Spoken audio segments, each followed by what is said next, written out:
You decide to enter into the Moondust magic shop after waiting for just a second, thinking to yourself the Duchess probably wouldn't see you again till tomorrow morning at the earliest.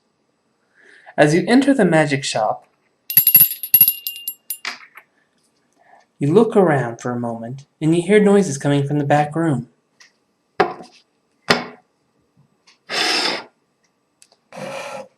Every single time I sit down with an MLT and the door rings.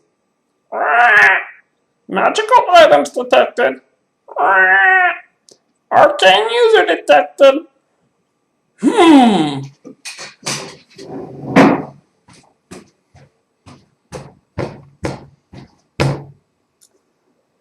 Welcome to the Moondust Magic Shop.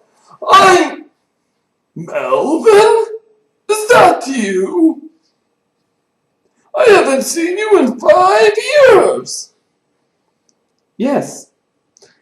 Trying to think back to the time 5 years ago and realizing that he is probably one of the people who came with his daughter to help her move in when she first started school. Well now, what a surprise! First my daughter and a dozen of her friends show up about 4 or 5 days ago now, and now you! 4 or 5 days ago? Yeah, they said they were walking up here as a group, but a merchant that had almost nothing in his wagon offered to take them up here for just a couple of coins each. What rotten luck, you thought to yourself, thinking that you were only a couple days behind and ended up being almost a week. Well, come in, come in. I'm sorry, her friends and her pretty much bought me out of all my alchemic items and most of my different scrolls. So I only have a few things in stock.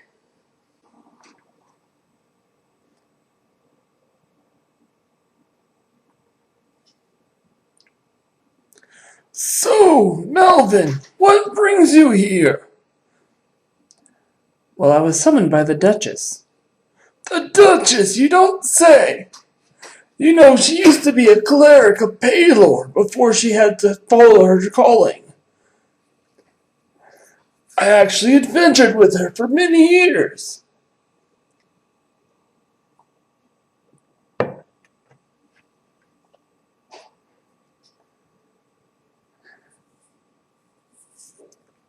So, is your master with you? No, he's had more urgent business to attend to, so he sent me instead.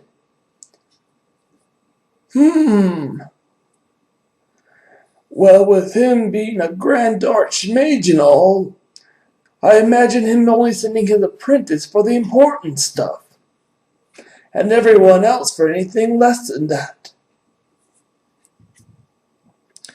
I'm not really all that important. So you say, so you say. First my daughter shows up with her friends, saying they're doing alchemic hunting for the alchemic ingredients in the raw, and told that they were to bring them back in the raw form, so that way they could prove that they were actually out here. In my day, when we were out traveling and adventuring, we would stop at shops for months, sometimes at a time. And if we were lucky, the city might have a magic shop. So we always had the alchemic refinement set. Refinement set? Yes, yes. You probably wouldn't know too much about it. It's not like it's one of the big things that you want to know. The refinement set is normally a set of tools that alchemists and wizards would use to refine alchemic agents for the ritual spells. I got a box in the back with it, if you want to be interested in something so archaic. You think to yourself, you don't want to be caught with your pants down metaphorically when you're needing to have one or two last components for a ritual, and traveling all the way back to town would be a big hassle. So you think about taking him up on the offer. I see you're in some deep thought. Well, I'll let you stew on that for a while. But I gotta tell you, I don't care too much for the people that they sent out as guides. Guides? Yeah, I know that normally when they send you out to study this kind of stuff firsthand, that they try to send you with a guide that knows the area, or at least a veteran wizard like myself. But they decided to go with a large number of guides. I want to say they were all Ice Wolf tribe. Ice Wolf? Yes, they only come down this far when they're doing the hunting for the summers, to prepare for their long winters. They would know a thing or two about the area, but they wouldn't be my first choice.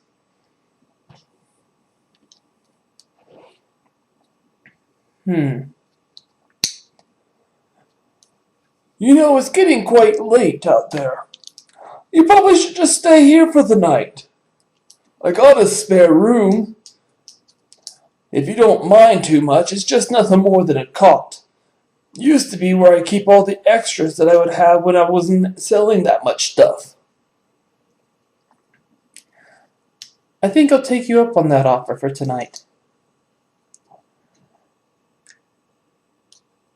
As you lay down that night, you have a hard time falling asleep.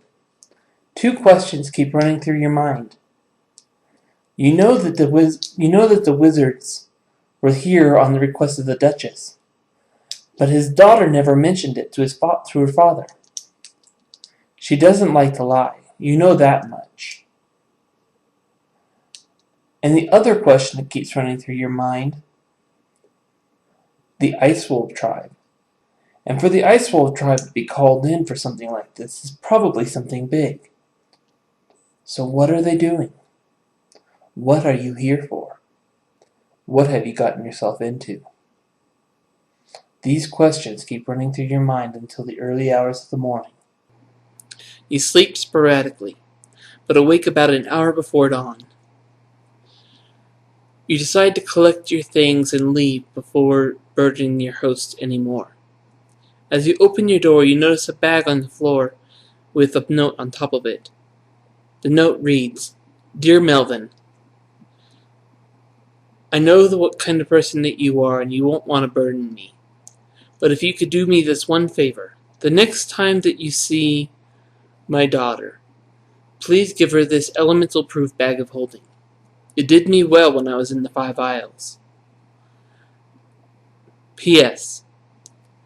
There's an apple on the counter for you to have for breakfast. Sorry there's not much more." You take the apple, you take the bag, and you decide to go on your way. As you're messing with the door, you hear the cuckoo clock that was making the sounds earlier say, "Have a good morning." You think to yourself, what wondrous inventions he has.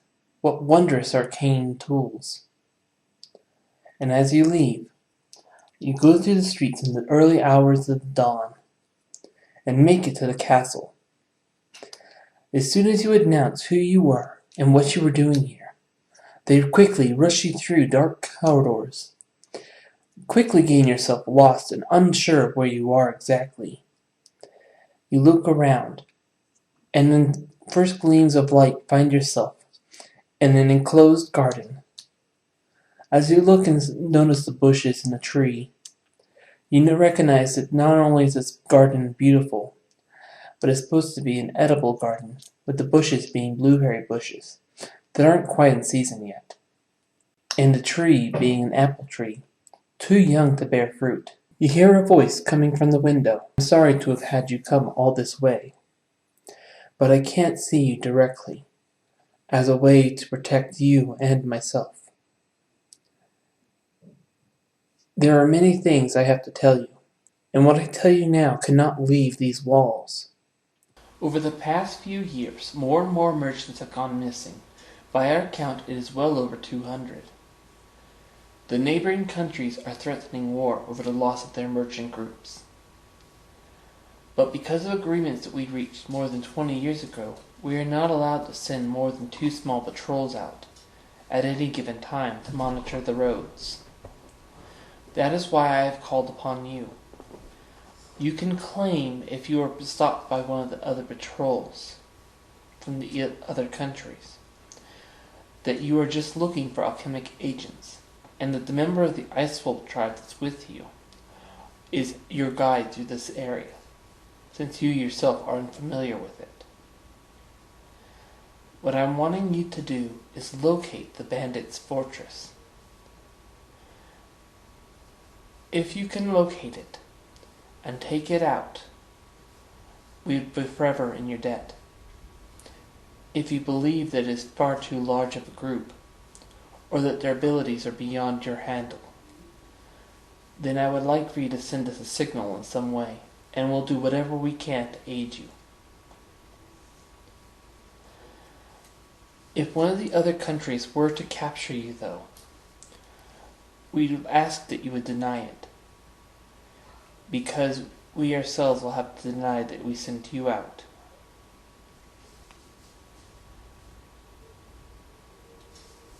The member of the Icewolf tribe that's coming to help you will be here shortly.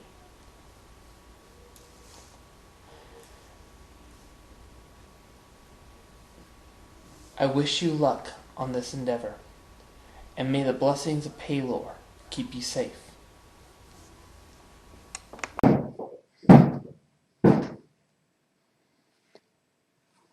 Even though he is not fully out of the shadows yet, you can tell by his appearance, with the weapon that he wields on his back, and by the clothes that he wears, that he is probably a barbarian, and most likely a half-orc. My name is Grodd Frostwalker. Before you leave, do you have any questions that you would like to ask?